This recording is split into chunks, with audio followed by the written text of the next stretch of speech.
Is there any hope for the young people in this community that are being bombarded by all of these pressures that make them so vulnerable for horrible futures? Is there any hope for change at all?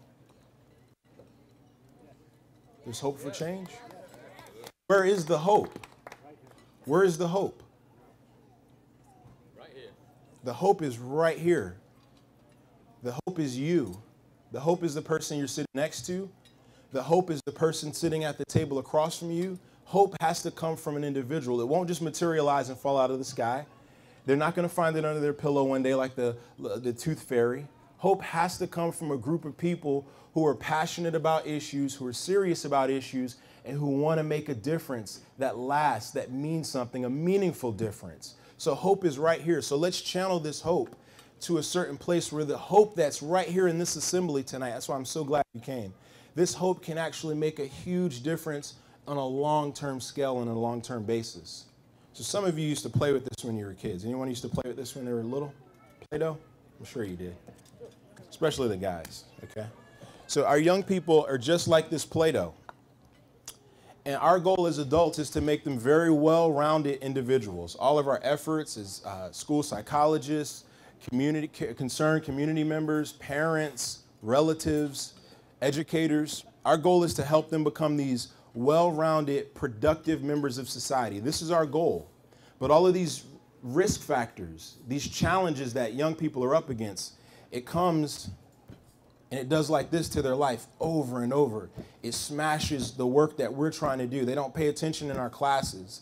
They won't listen to us. Mom says, don't do that. And the kid says, shut up, Mom, I don't care. They'll cuss their mom out, and they'll do all these different things.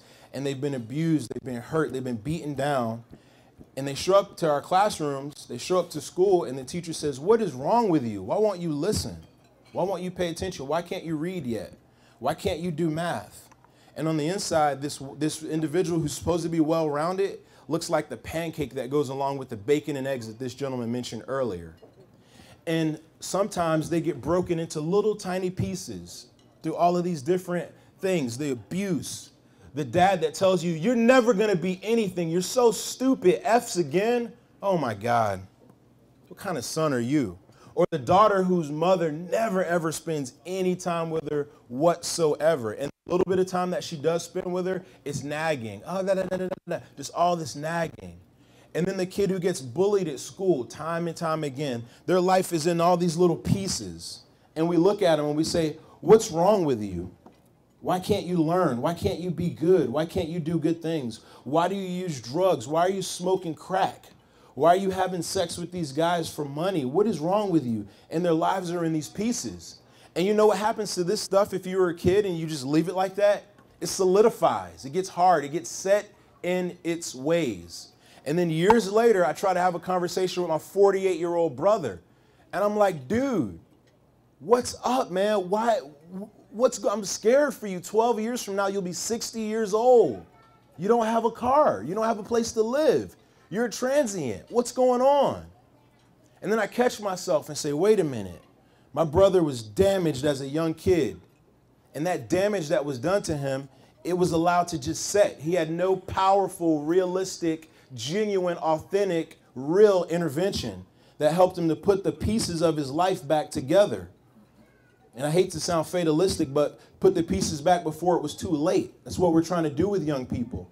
And say, you know what, it's not, I understand that you've been hurt. I understand that your parents give up on you way too easy. And you've been bullied at school. And drugs are your therapy. You don't know how to talk to an adult about your problems to get help. It's okay. We're here for you.